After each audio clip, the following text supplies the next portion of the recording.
너희를 위하여 보물을 땅에 두지 말라.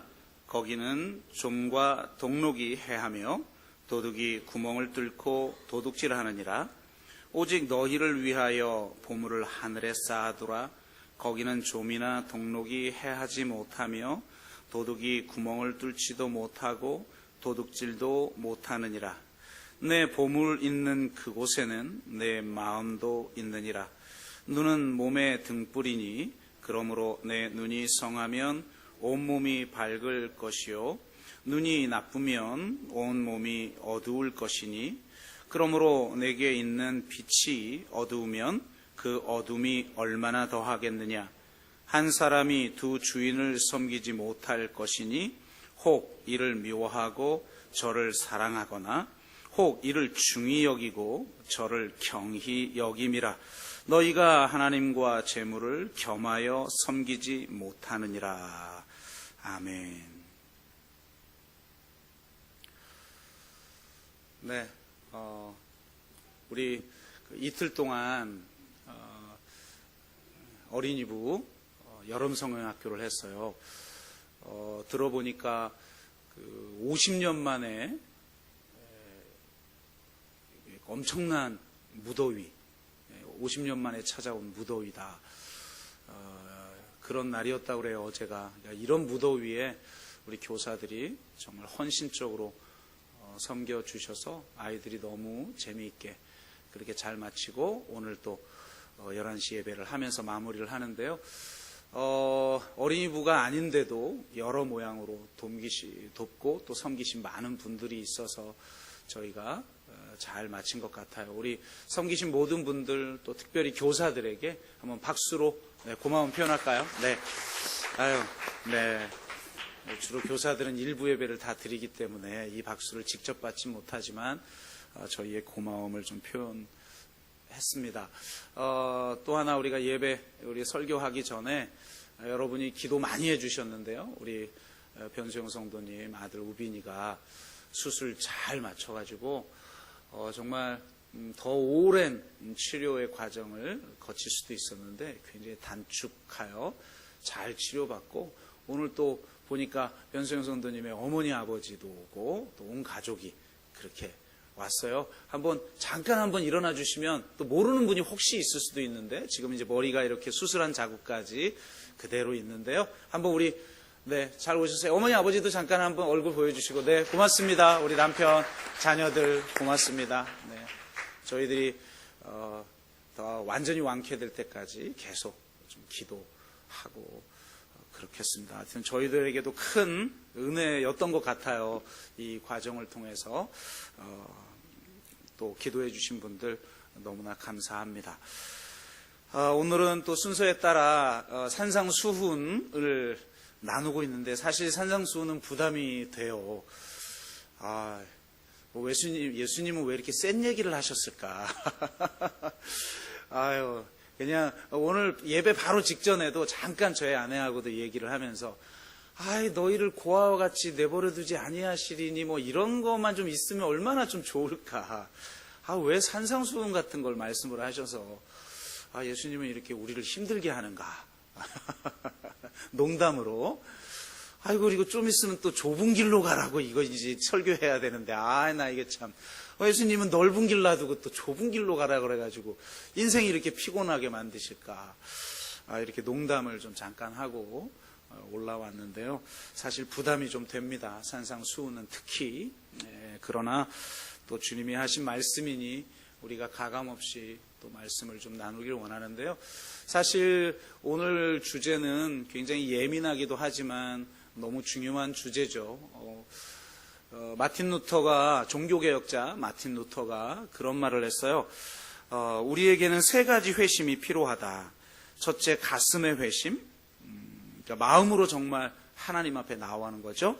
정신의 회심, 말씀으로 채워져서 우리의 사고와 생각이 변화되어야 되겠죠. 그리고 지갑의 회심이다. 이렇게 얘기를 했어요. 세 번째만 없으면 두 번째까지는 마음에 드는데 요 세 번째 게 굉장히 부담이 된단 말이에요. 근데 왜 이런 얘기를 했을까? 그것은 성경이 실제로 이 얘기를 가장 많이 하고 있기 때문에 그렇습니다.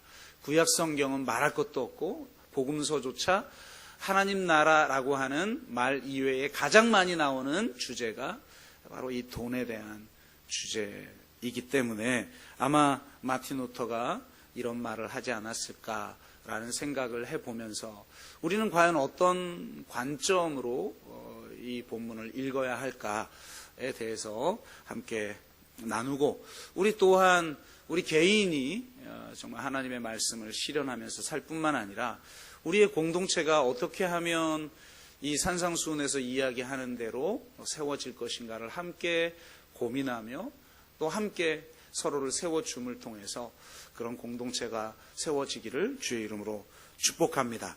산상수훈은 1차적으로는 개인에게 하신 말씀이 아니라 하나님 나라 백성 공동체, 그러니까 제자 공동체를 향해서 너희의 공동체가 어떠해야 하는지에 대해서 하신 말씀이기 때문에 좀 더 공동체적 관점을 가지고 우리가 함께 나누도록 하겠습니다. 이 돈이나 재물, 이 물질에 대한 기독교의 해석은 크게 나누면 세 가지라고 나눌 수가 있는데, 오늘은 좀 세 번째 거를 중점을 두고 같이 나누겠어요.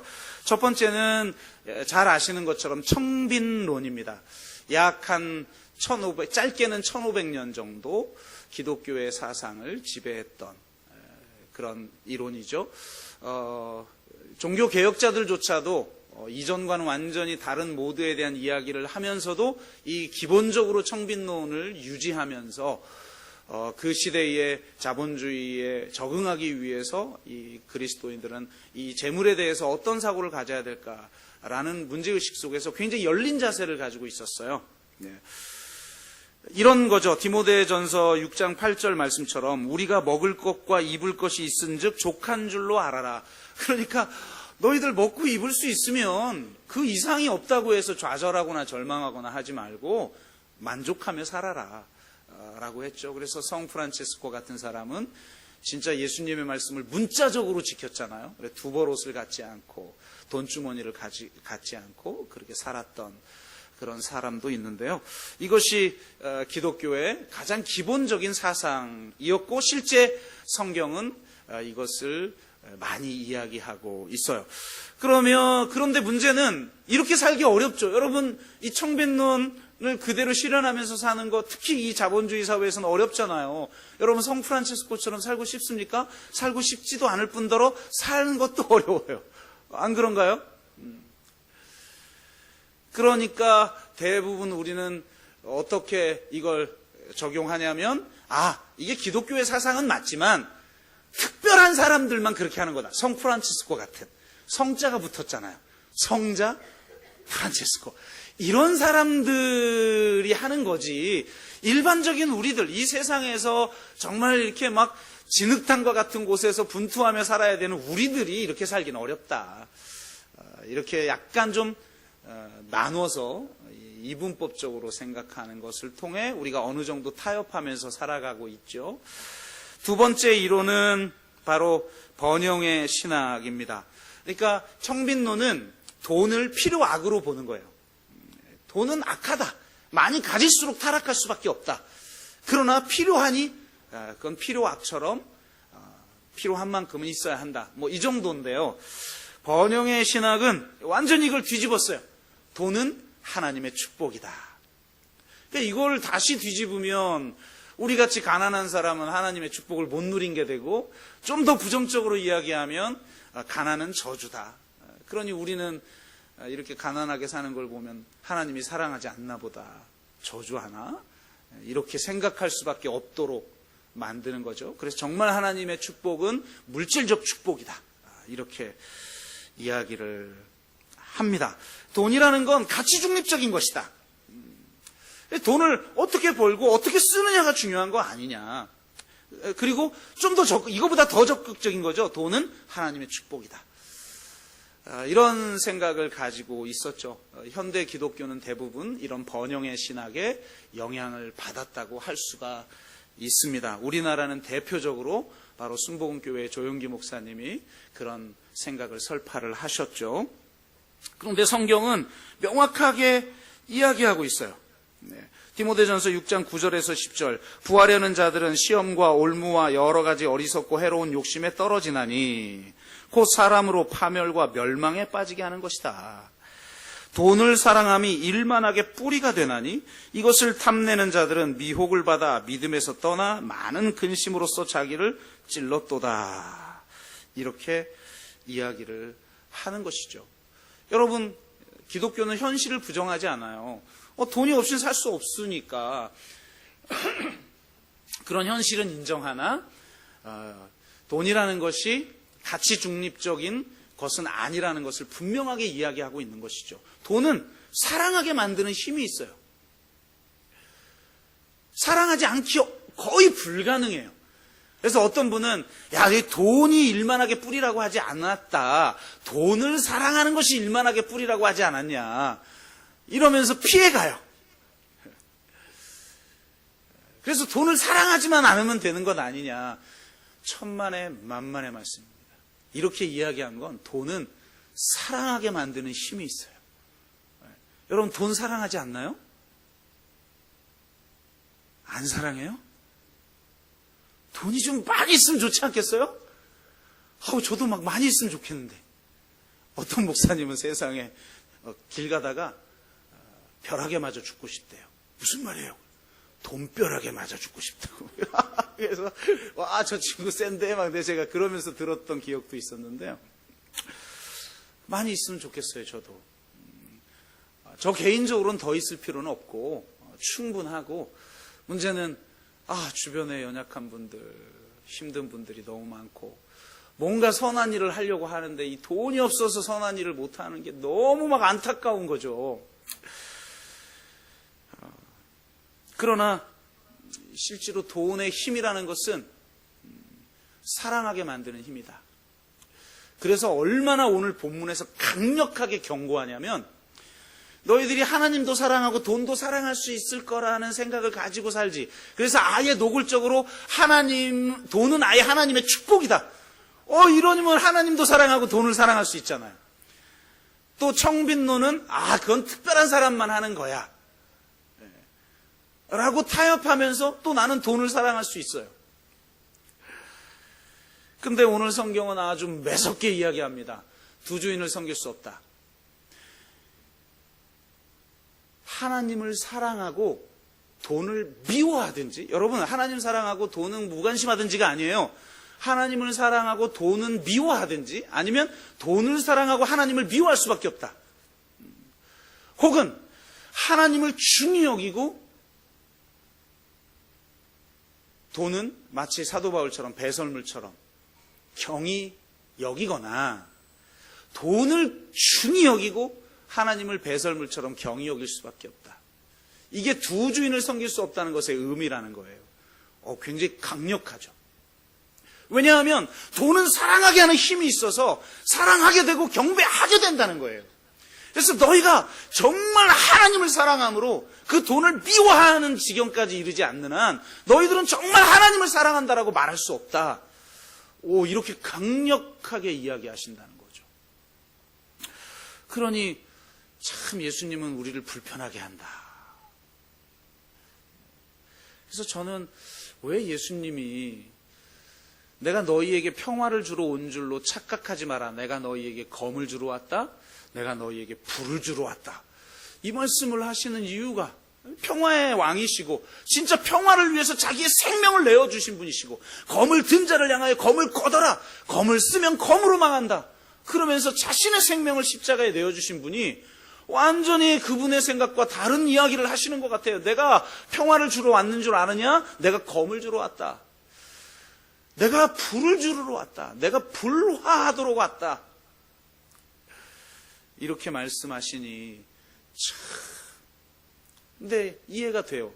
이런 말을 읽으면 나 좀 편안하게 살고 싶고 좀 무난하게 살고 싶은데, 아니 돈과 하나님을 겸하여 섬길 수 없다라고 말씀하시니까 참 불편하죠. 그래서 이 번영의 신학은 결코 기독교의 사상이라고 말할 수 없다. 이렇게 단정적으로 말할 수 있을 정도의 사상이다 라고 하는 것입니다. 그것을 구성하는 요소 중에 어떤 것들은 우리가 받아들일 수 있겠지만 그 근본 사상은 문제가 있다라고 이야기를 할 수 있어요. 그래서 최근에는 이 둘을 조화시킨 이론이 나왔는데 바로 청부론입니다. 청빈론이 가지고 있는 윤리와 번영신학이 가지고 있는 돈에 대한 긍정성을 조화시킨 거죠. 이것을 지지하는 구절은 디모데전서 6장 17절에서 18절입니다. 이렇게 말하고 있어요. 내가 이 세대의 부한자들을 명하여 마음을 높이지 말고 정함이 없는 재물에 소망을 두지 말고 오직 우리에게 모든 것을 후히 주사 누리게 하시는 하나님께 두며 선을 행하고 선한 사업을 많이 하고 나누어 주기를 좋아하며 너그러운 자가 되게 하라 라는 거예요. 그러니까 부자가 되는 거 괜찮다. 그러나 선한 일에 써야 한다 라는 것이죠. 그래서 어떻게 하나님이 주신 그 부를 선한 일에 쓸 것인가. 그리고 이 이론이 굉장히 균형 잡힌 면이 있는 것은 돈을 축복으로 보지 않는다는 거예요. 돈은 은사다. 돈 버는 건 은사예요, 여러분. 주여 미시옵니다. 백날 기도해도 못 버는 분은 제가 보니까 못 벌더라고요. 이렇게 보면 못 벌 결단을 해. 가만히 보면요, 우리 성도님들 보면 막 안타까울 때가 있어. 와, 저거 못 벌기로 작정한 결단들을 하셔. 신앙도 그러잖아요. 시험에 들 결단을 하셔. 결정들을. 야, 저 길로 가면 1년 후 저분의 모습이 보이는데, 근데 그 결단을 하셔요. 안타깝죠? 참. 은사다. 그러네요. 그러니까, 내가 돈을 못 버는 건 은사가 아닌게벼. 이러고 만족하고 사세요. 그러나 내가 돈 버는 게 은사면 여러분 은사를 마음껏 발휘해서 많이 버시기를 주의 이름으로 축복합니다. 이러니 얼마나 균형이 잡혀요. 그리고 오늘 본문은 이것을 우리에게 지지해 주는 면이 있습니다. 오늘 주님은 이렇게 말씀하셔요. 너희가 재물을 땅에 쌓아놓지 말고 하늘에 쌓아두라. 이거는 구제에 대한 말이에요. 그러니까 유대인들은 이 말이 무슨 말인지 그냥 들으면 아는 그런 문화 속에 있었어요. 자기를 위해서 돈을 버는 거는 땅에 쌓아놓는 돈이고, 내가 구제를 하여 누군가를 베푸는 데 사용을 하면 그건 하늘에 쌓은 거라고 유대인들은 생각했어요. 탈무드에 이런 이야기가 나옵니다. 몬바즈 왕이라는 사람이 왕이 되자마자 선대 왕이 쌓아놓은 모든 부를 가난한 자들에게 다 나눠줘버려요. 그러니까 왕족들과 귀족들이 난리가 난 거죠. 어떻게 만들어 놓은 나라고 어떻게 만들어 놓은 부인데 이거를 가난한 자들에게 나눠주더니 들고 일어난 거예요. 그래서 그들에게 몬바즈 왕이 이렇게 얘기합니다. 여러분 오늘 성경과 한번 비교하면서 읽어봐요. 나의 선조들은 보물을 아래에 쌓아두었지만 나는 위에 쌓아두었습니다. 나의 선조들은 보물을 땅에 쌓아두었지만 나는 하늘에 쌓아놓았습니다. 나의 선조들은 이 부분이 우리가 땅에 쌓아놓는 것과 하늘에 쌓아놓는 것의 차이가 뭔지를 보여주는 대목이 이제부터 나와요. 나의 선조들은 열매를 못 맺는 보물들을 모았지만, 여러분 이게 무슨 말이에요? 솔직히 돈이 있어야 무슨 일이든 하는데 열매를 못 맺다니요. 돈 없으면 열매를 못 맺죠. 그런데 아무리 돈이 많아도 그 열매를 못 맺는 재산일 수 있다는 거예요. 무슨 말일까? 그러면서 그는 나는 열매를 맺을 수 있는 보물을 모았습니다. 나의 선조들은 사람의 손이 닿을 수 있는 곳에 보물을 모았죠. 그러니까 도둑이 들기도 하고 오늘 좀과 동록이 든다고 이야기하잖아요. 주님도. 나는 사람의 손이 닿을 수 없는 곳, 도둑이 들 수 없는 곳, 하늘에 쌓아두었습니다. 나의 선조들이 모은 것은 재물이지만 이게 중요합니다. 내가 모은 것은 사람의 영혼입니다. 오늘 말씀의 의미를 명확하게 해석해 주고 있는 거죠. 유대인들이 모아놓은 이 이야기들의 모음집인 이 탈무드에 들어있는 이야기입니다. 그러니까 왜 하늘에 쌓아놓느냐? 진정한 하늘에 쌓아놓는 재물은 사람이기 때문이라는 거예요. 그리고 그 사람이 나를 하늘로 인도하기 때문이라는 겁니다. 그래서 누가복음 16장에는 이렇게 이야기해요. 불의한 재물로 친구를 사귀라. 너희들이 가진 돈이 대부분 불의한 돈일 것이다. 그런데 그 돈으로 친구를 사귀라. 가난한 자들, 어려운 자들, 힘든 자들 사귀라. 그리하면 그 재물이 없어질 때에, 이때는 내가 도산하거나 부도가 날 때, 혹은 내가 이걸 다 놓고 갈 때, 이런 거겠죠. 그럴 때 그들이, 무슨 말이에요? 내가 사귄 그 친구들이 너희를 영원한 처소로 인도할 것이다. 그러니까 우리를 천국 가게 하는 사람들이 누구냐? 내가 사귄 친구들이라는 거예요. 그래서 불의한 재물로 친구를 사귀라고 주님이 말씀하고 계시는 거죠. 그것이 진짜 하늘에 쌓아놓은 것의 의미인 거예요. 그러므로 여러분, 우리가 많든 적든 중요한 건 얼마를 구제했냐. 만약에 구제한 양을 가지고 따지자면 우리 여기 있는 사람이 다 남을 돕는 거 합쳐봤자 별거 안 되죠. 빌 게이츠가 재단 만들어가지고 돕는 거에 비하면 우린 명함도 못 내밀죠. 중요한 건 내가 가지고 있는 것과 혹은 나를 위해서 쓰고 있는 것과 남에게 베푼 것의 비율이겠죠. 여하튼 그거 중요하다라는 겁니다. 그래서 내가 가지고 있는 돈의 가치를 어디에 두고 있느냐, 이게 그리스도인의 재정관이라는 거예요. 여러분은 과연 여러분의 돈을 이 사회를 변화시키고 공동체를 세우고 가난한 자를 돕는 데 사용하고 있는가? 그렇게 주님이 지금 묻고 있는 것이죠. 그런데 이런 메시지로만 머물기에는 아까 말씀드렸듯이 예수님은 너무 강하게 말하고 있다는 거예요.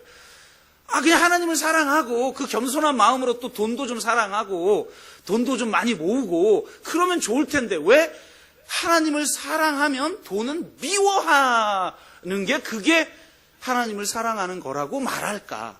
그렇다면 이렇게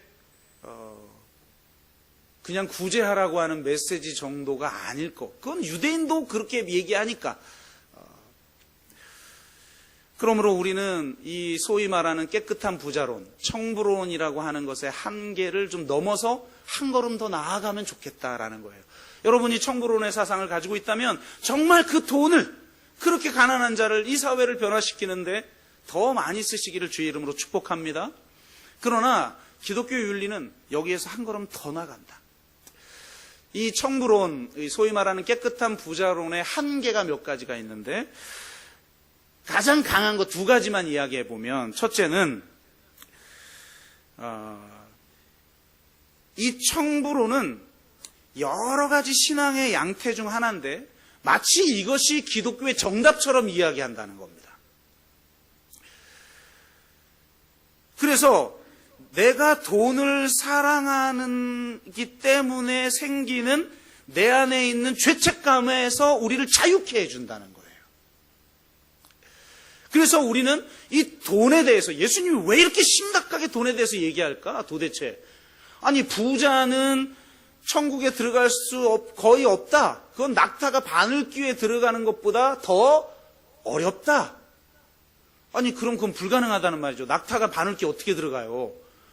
그러면 부자는 천국에 못 들어간다고 해서, 저는 그런 의미에서 말씀을 적용해 보자면 세계의 그 부유한 1위에서 10위까지는 거의 녹화 안 되게 얘기해야죠.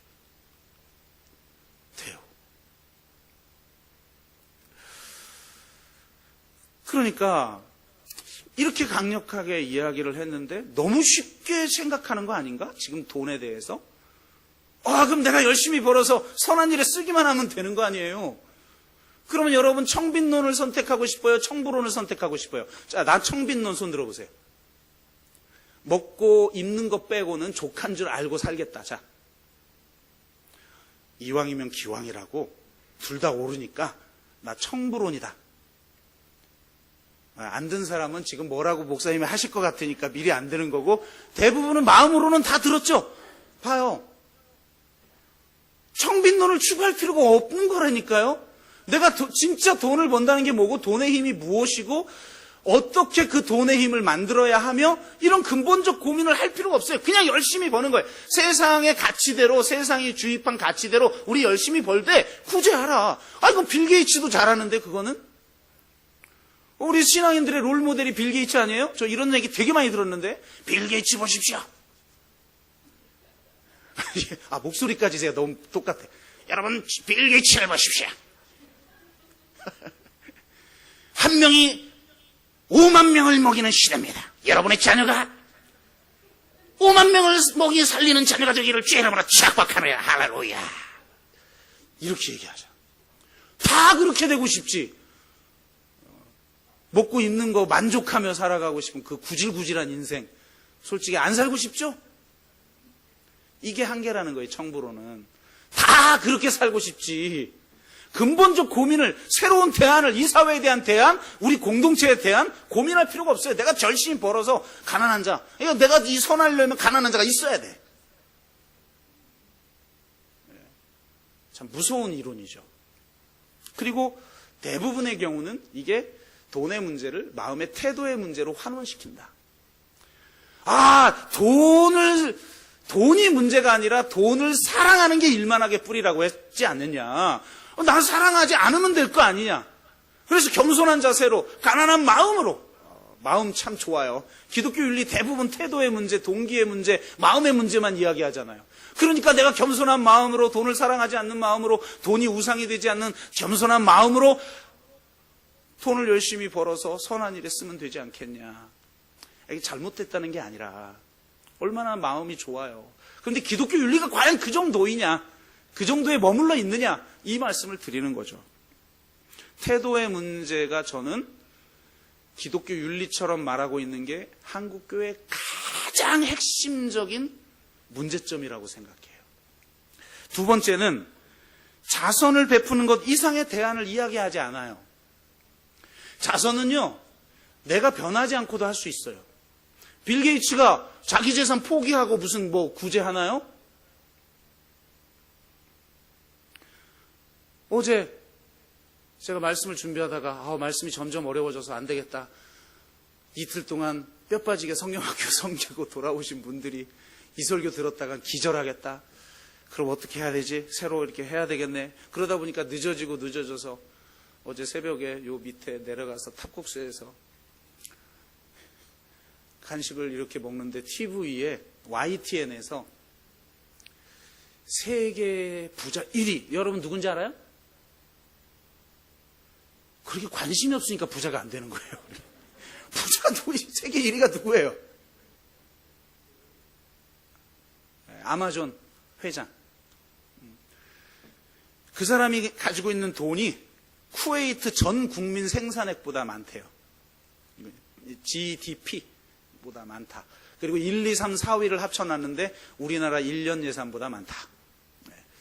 그리고 1위에서 10위가 40위까지인가? 10위가 전 지구의 인구의 반이 가지고 있는 재산과 똑같은 재산을 가지고 있고 1%가 80%를 차지하고 있다. 이 통계를 막 내가지고 이야기를 하는 거예요. 2위가 빌 게이츠더라고요.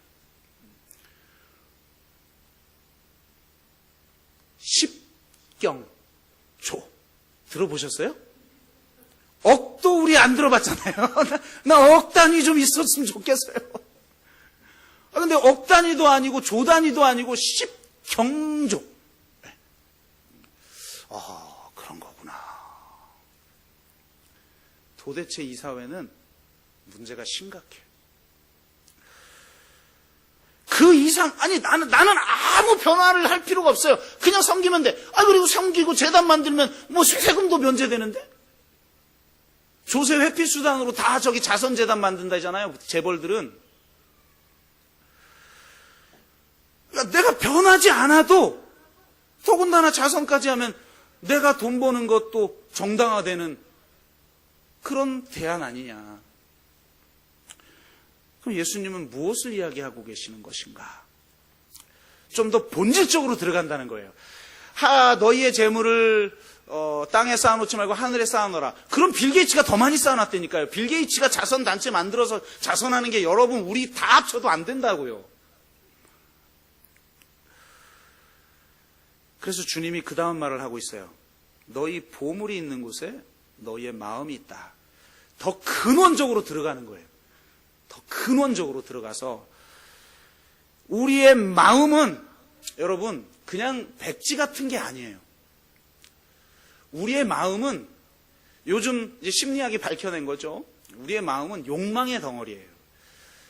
백지 같은 마음이 아니라 에너지고 방향성을 가지고 있어요. 벡터를 가지고 있어요. 벡터. 무엇을 향해 욕망하는 존재예요. 그 욕망, 내가 욕망하는 내 마음이 있는 그게 보물이에요. 그리고 그걸 보물이라고 여기는 곳에 내 마음이 반드시 있고 향하게 돼 있어요. 대부분은 그게 돈이죠. 예를 들면 저 같은 경우는 그리고 내가 정말 내 마음이 향하고 있는 게 보물인데 내가 그럼 무엇을 보물 삼고 살아가는가 보면 뭘 보면 알 수 있냐? 어디에 돈을 쓰느냐를 보면 알 수 있죠. 저는 매달 돈 쓰는 것 중에 가장 많이 쓰는 게 역시 책이에요. 그러니까 저는 진보적 소장파기 때문에 일단 소장을 하고 봐요. 진보적으로 사서 소장, 읽는 건 나중에 할 수 있다. 사둔단 말이에요. 그러면 저는 최고의 가치는 지식이죠. 지식이 저의 재물이고 제 보물이에요. 이 지식을 어떻게 나눌 것인가? 이게 청부론이죠. 내 쌓은 지식을 어떻게 지식이 없는 사람에게 나누지? 근데 더 나아가면 근원적으로 이 지식이 하나님 나라 가치를 실현하는 지식이냐? 이 가치의 쓰임새가 하나님의 나라를 세우고 있느냐까지 나아가야 되는 거겠죠. 근데 여하튼 그래서 그 보물 있는 곳에 너희 마음이 있다. 여러분 어디에 돈을 쓰고 있습니까? 연애할 때 안 아깝잖아요. 그래놓고 결혼하고 나면 통장 자기가 가지고 생활비 주고 회개하라 천국이 가까웠느니라. 혹시 그러고 있는 분들 여기 계시면 회개하세요. 어떻게 쓰느냐잖아요. 나의 보물이. 그러면서 주님이 뭐라고 말하냐면 눈은 우리 몸의 등불이다. 저는 눈이 마음의 등불이라고 안 한 게 너무 기가 막힌 것 같아요. 예수님은요 몸의 철학을 가지신 분이에요. 모든 철학은 몸으로 시작한다. 그리고 아까 말했듯이 산상수훈은 공동체 하신 말씀이죠. 그럼 이것을 사도 바울의 용어로 말하면 그리스도의 몸, 그리스도의 몸의 등불이 뭐냐? 마음이에요. 공동체의 마음이 있어요. 그 공동체가 어떤 욕망을 가지고 있느냐? 그게 그 공동체가 진짜 하나님 나라 공동체인지 아닌지를 보면 알 수가 있어요. 뭘 욕망하느냐? 예수님의 이름으로 모였는데 사실은 부를 욕망해요. 만몬을 욕망해요. 돈을 욕망해요. 성공을 욕망해요. 안전한 삶을 욕망해요. 떵떵거리면서 사는 걸 욕망하고 힘을 욕망해요. 그게 바로 주님이 지금 하고 있는 거죠. 눈은 몸의 등불이다. 근데 그 눈이 무엇을 보고 있느냐? 그게 보물이다라는 거죠.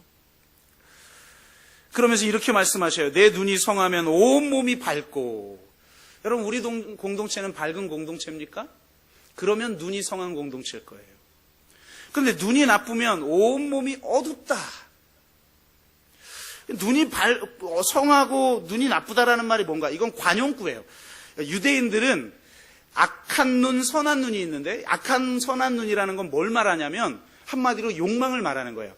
이게 아예 관용구로 쓰이는데 선한 눈은 탐심이 일어나지 않는 그래서 물질을 아끼지 않고 잘 쓰는 눈 그런 사람의 마음 이걸 얘기하는 거고 악한 눈은 탐심이 일어나는 눈 물질에 연연하여 인색한 마음 이게 악한 눈이에요. 이게 구약 성경에 그냥 검색해 보시면 그냥 쫙 깔려 있어요. 제가 대표적인 걸 이야기하자면 이런 용도로 쓰여요. 거의 100%.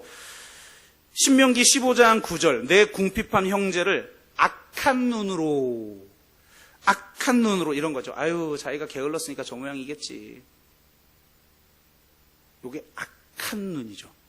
악한 눈으로 바라보며 아무것도 주지 아니하면 그가 너를 여호와께 호소하리니 그것이 내게 죄가 되리라. 잠언서 22장 9절. 선한 눈을 가진 자는 복을 받으리니 이는 양식을 가난한 자에게 줌이라. 그러니까 이 악한 눈과 선한 눈이 쓰이는 그 성경 구절은 거의 다 이런 주제로 사용되어지고 있어요. 그러니까 눈이 성하다라는 것은 내가 선한 눈을 가지고 있는 것이고 탐욕과 인색의 마음이 없는 그 눈이 되어서 그런 사람들이, 그러니까 이 눈이 그 공동체의 정체성을 이루면 그 몸은 밝은 공동체라는 거예요. 그러니까 우리 공동체는, 과연 한국교회는 밝은 공동체인가, 어두운 공동체인가? 하나님의 말씀을 사용하고 있고 예배도 드리지만 실제로는 이 악한 눈, 탐욕과 인색의 마음을 가지고 돈을 사랑하는 마음을 가지고 있는 어두운 공동체는 혹시 아닌가 돌아보아야 한다는 거죠. 우리 공동체는 단지 내가 지금 돕냐 이걸 말하는 게 아니에요. 더 근원적으로 들어가는 거예요. 더 근원적으로 예수님은 들어가서 우리 안에 있는 욕망, 그래서 너가 정말 돈을 사랑하느냐 하나님을 사랑하느냐. 진짜 하나님을 사랑하면 돈을 번 다음에 구제 정도를 사용하는 게 아니라 네가 버는 그 자체에 하나님 나라 가치가 들어가야 하는 것이고, 그 돈의 그 버는 과정 자체도 하나님 나라 가치가 들어가야 하는 것이고, 그 과정을 통해 형성된 부가 단지 나는 변화 없이 가난한 자가 있으면 그냥 구제하는 정도가 아니라 어떻게 하나님의 그 정의와 하나님의 그 공의라고 하는 가치가 실현되는 재물이 되게 할 것인가. 다른 말로 말하면 하늘의 보물을 쌓아놓으라는 말은 우리의 보물이, 우리의 재물이 하늘이 되도록 하는가, 우리의 재물 가운데 하나님의 나라가 임하는가. 예수님은 그것을 위해 이 땅에 오셔서 그분이 죽으시고 자신의 생명을 아낌없이 내어주시죠. 그러니까 자신의 생명을 적당하게 내어준 게 아니에요. 팔 하나 잘라준 게 아니에요. 자신의 생명을 전부를 그냥 내어줘 버린 거예요. 그 내어줌 앞에 우리는 어떻게 나 같은 존재에게 이 사랑을 베풀 수 있는가? 너무 감격하고 너무나 감동하는, 그렇기 때문에 우리도 또한 그렇게 살아갈 수밖에 없는 거죠. 그렇다고 해서 규모 없이 쓰라는 게 아니에요. 저도 돈을 모아놓고 있어요. 절대로 손대지 않는, 그래봤자 조금이지만. 왜 그러는가? 그것은 어떻게 하나님 나라를 세울 수 있는 공동체를 위해서 그것을 내어놓을 것인가. 그냥 잠깐 도우면 쓰고 사라져버리는 게 아니라 진짜 새로운 공동체를 어떻게 세울 것인가. 진짜 하나님 나라 가치를 위해서 어떻게 그 대안을 만드는데 이 돈이 쓰여져야 되는 것인가.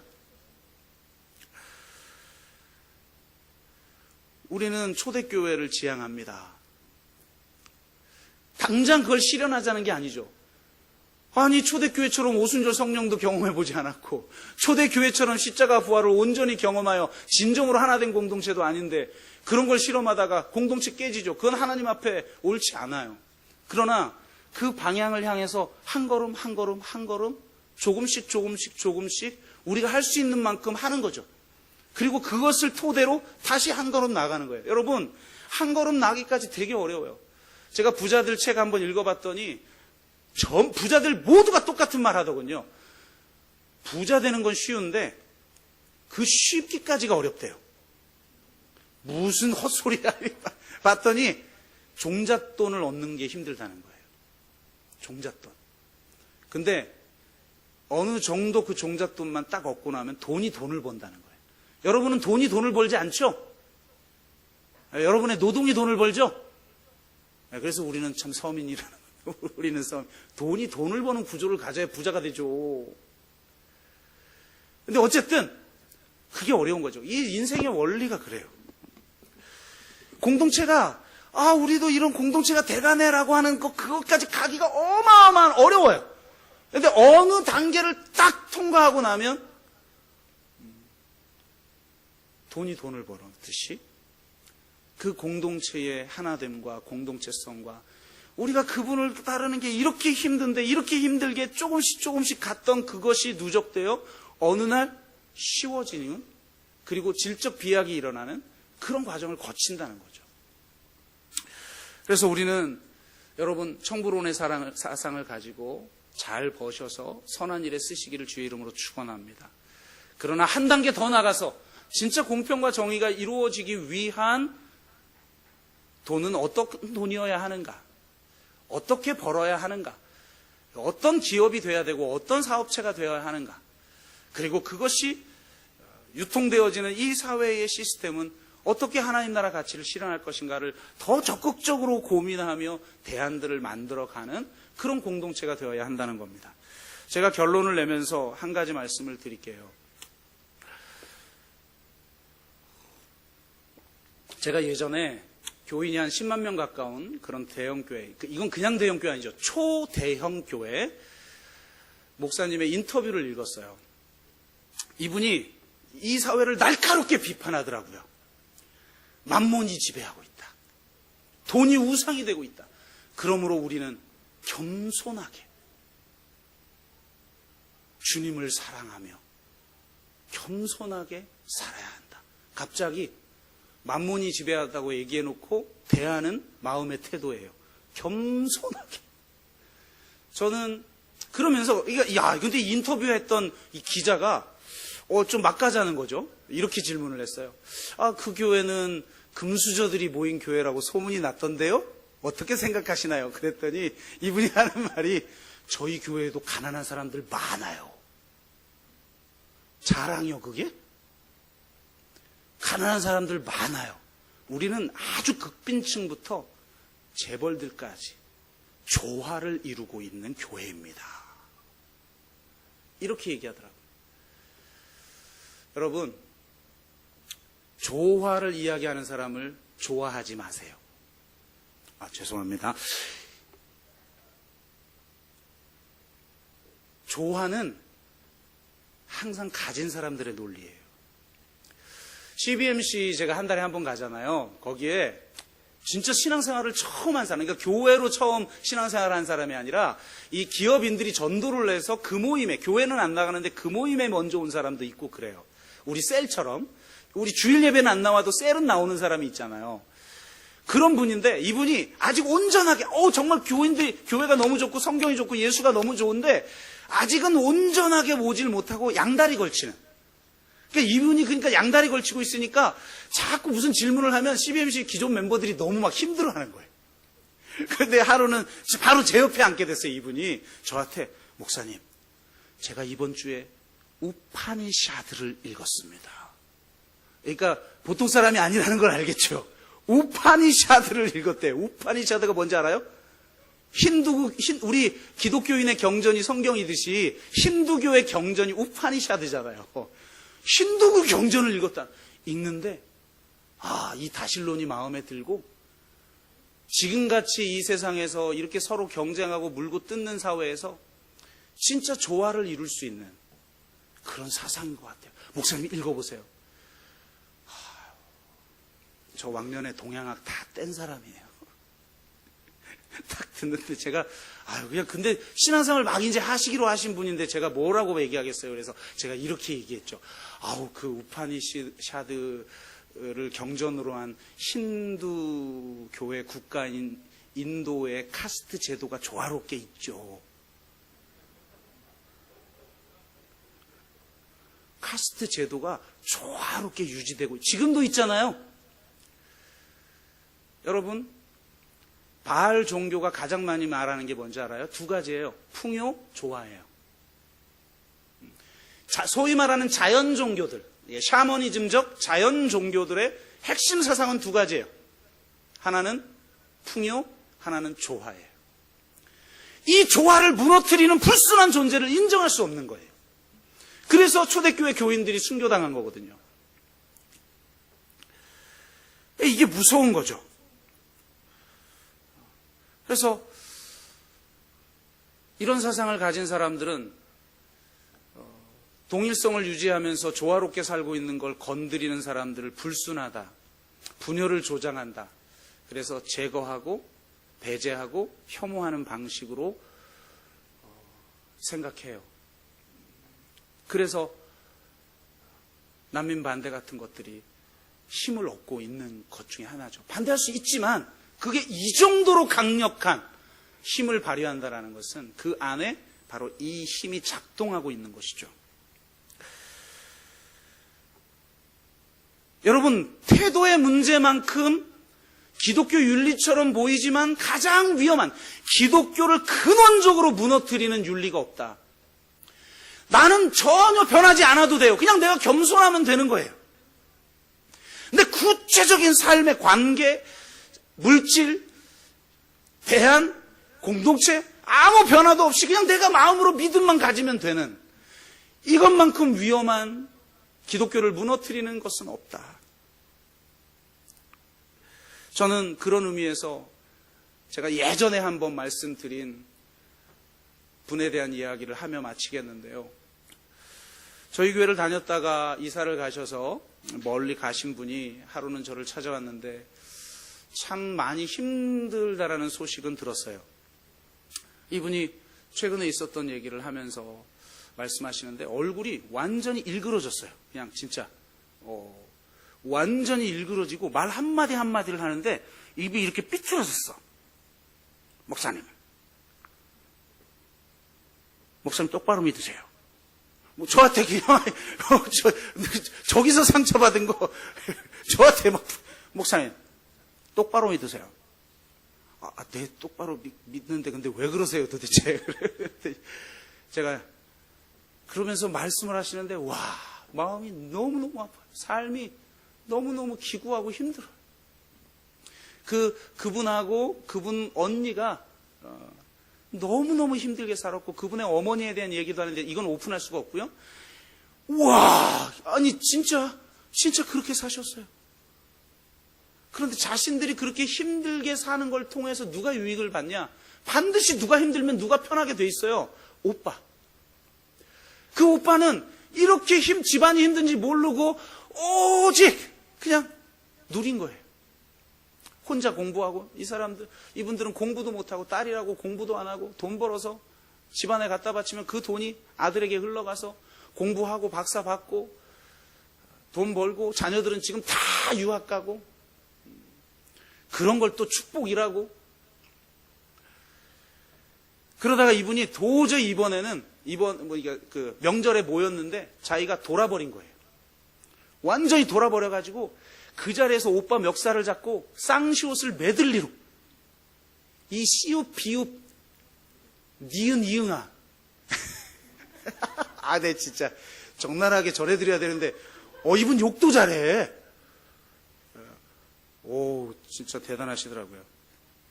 옛날에 제 친구가 말을 좀 이렇게 원활하게 못했어요. 좀 더듬었어요. 도영아, 저 책 좀 나한테 좀 저기 갖다 줄래? 이랬던 아이인데 놀라운 건 얘가 욕을 할 때 야, 이 안 더듬어. 야, 너 어떻게 된 거야? 근데 내가 뭐? 아니, 너 방금 욕해. 내가 언제, 내가 언제 이렇게 대화해, 평소에. 그러다 갑자기 욕을 하면, 에이, 싫어! 이렇게 와, 이분도 저한테 했던 걸 그대로 재현하는데, 와, 이 쌍시옷, 비읍, 니은, 이응아부터 시작해가지고, 그 멱살 잡고 막, 으악! 하고 뒤집어지고, 집이 난리가 나버린 거예요. 으악! 울면서, 너 왜 그러냐? 너 동생아, 너 왜 그러냐? 그러니까 이제 이분이 비로소 이 과거에 있었던 일을 쫙 얘기한 거예요. 정말 그랬냐, 우리 집안이? 정말 우리 집안이 그랬냐? 그리고 니들이 그랬냐? 어머니가 정말 그랬단 말이냐? 그러면서 막 자기도 울고, 울고 막 그러면서 막 니들이 힘들었겠다. 용서해라. 네가 용서해야지. 이래가지고 어떻게 하냐? 용서해라. 그래서 막 울었다는 거예요. 그러니까 이분이 그런 말을 하면서, 목사님, 명심하십시오, 목사님. 여기서 중요한 게 뭔지 아십니까? 네? 저보고 목사라고 용서하라 이따위 말하면 내 가만 안 둡니다. 그래. 아, 네, 근데요. 뭐가 중요해요? 목사님, 중요한 건 돈입니다. 지가 먹은 거 뱉어내야죠. 지가 먹은 거 뱉어내지도 않고 지는 지금 그대로 강남의 엄청난 아파트에 누릴 것 다 누리고 용서해라? 목사님, 중요한 건 돈입니다. 제가 그 얘기 듣는데요, 진짜 번개를 맞는 것 같았어요. 이게 복음이구나. 이게 예수님이 하신 말씀이구나. 예수님이 왜 이렇게 과격하게 들렸을까? 그리고 왜 예수님을 만난 사람들은 자기 삶을 그대로 유지하되 선한 일 좀 하는 정도가 아니라 왜 완전히 바뀌었을까? 왜 세리는, 삭개오는 내가 착취한 것 있으면 4배를 갚을 돈이 있었다는 거 아니야, 진짜. 4배를 갚겠나이다. 목사님, 중요한 건 돈입니다. 하나님, 제가 이것만 죄를 졌으니 용서해 주옵소서 이러고 예수 믿고 천국 가고? 아니라는 거예요. 그건 가짜 기독교라는 거예요. 네가 정말 네 마음 안에 있는 욕망이 돈이 아니라 하나님이 됐느냐? 그래서 하나님이 이 땅 가운데 하나님의 나라를 이루기 위해서 아들까지 완전히 내어주셔서 그 생명까지 십자가에 내어주심으로 말미암아 이 세상을 새롭게 하고 하나님 나라 백성의 공동체, 그 초대교회 같은 공동체를 세우셨단 말이에요. 그분이 자기의 생명을 내어주지 않으면, 성령을 이 땅 가운데 보내지 않으면 이룰 수 없는 공동체를 위해 자기 생명을 내어주시고 성령을 보내셨다. 이게 기독교다. 그래서 이 기독교는 불편하다. 기독교는 평화를 주러 온 것이 아니라 검을 주러 왔고 불을 주러 왔다. 왜? 그냥 내가 현재 살고 있던 삶을 그대로 유지하면서 예수 믿는 건 불가능하다. 내 욕망이 변화되어야 하고, 내 가치가 변화되어야 하고, 내 관계가 변화되어야 하고, 내 공동체가 변화되어야 하고, 내가 속한 이 땅이 변화되어야 하는 거죠.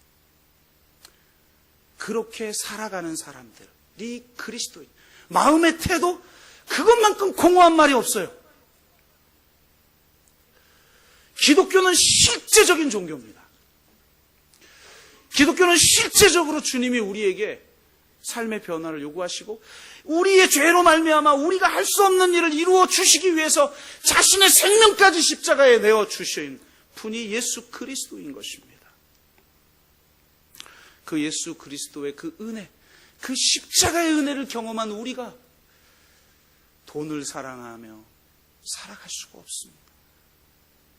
진짜 하나님을 온전히 사랑하는 사람들이 모인 실제적인 공동체, 그것이 이루어지지 않는 한 마음의 태도는 아무것도 아닌 것입니다. 저와 여러분이 이 십자가의 은혜가 구체적인 삶의 관계로, 구체적인 대한정 공동체의 모습으로 드러나고 실천되기를 주의 이름으로 축복합니다. 우리 한번 같이 기도합시다.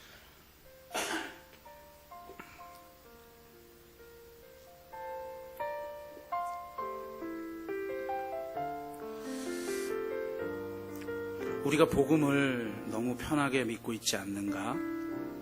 나를 위해서 자신의 생명을 십자가에 내어주신 그 예수 그리스도가 달린 십자가 앞에 서서도 우리는 너무 편안하게 마치 이 세상의 도덕적이고 교훈적인 좋은 말들, 그런 거 받아들이듯이 성경을 받아들이고 있지는 않은가? 돌아봅시다. 하나님의 말씀은 위험한 말씀입니다.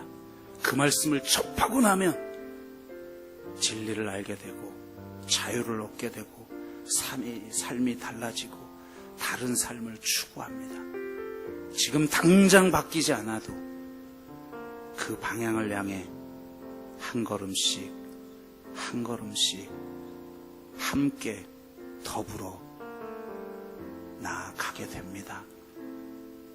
주님, 어떻게 이런 나를 위해 하나님의 아들이신 분이 생명까지 나를 위해 십자가에 내어주시고 우리 공동체를 위해 십자가에 내어주시고 이 세상을 위해 십자가에 내어주셨습니까? 그 사랑, 그 은혜 붙들고 저 초대교회의 역사가 지금 우리 교회 가운데도 우리 가정 가운데도 일어나게 해달라고, 그리고 정말 하나님만을 사랑하고 경외하며 살아가는 삶이 되게 해달라고 같이 기도하겠습니다. 같이 기도합니다. 사랑의 아버지 하나님 감사합니다. 주님의 그 놀라운 은혜의 사랑 붙들고 살아갈 수 있도록 인도하여 주옵소서. 주님, 제가 하나님을 사랑합니다. 그러므로 내가 가진 재물, 시간,